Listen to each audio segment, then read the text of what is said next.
biljett och heter Maja. Ja, här är 1855. Okej.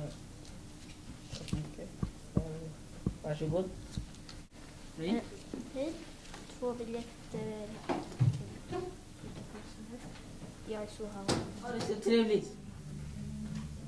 Vad roligt att vi är på bio. Den här filmen verkar jättebra. Ja, det tycker jag också. Det är jättespännande. Okej. Hallå? Hej!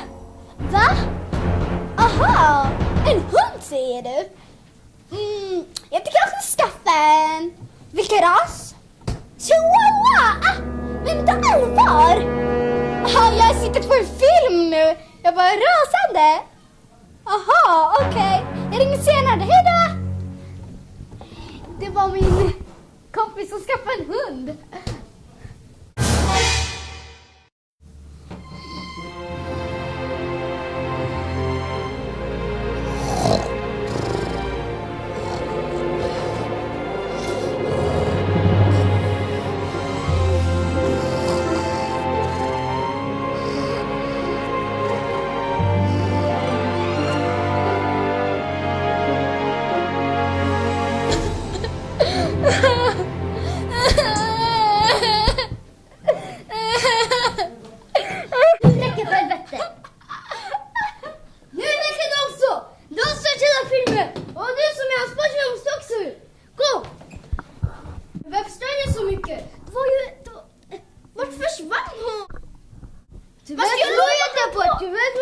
Så ni måste tyvärr gå ut härifrån. Men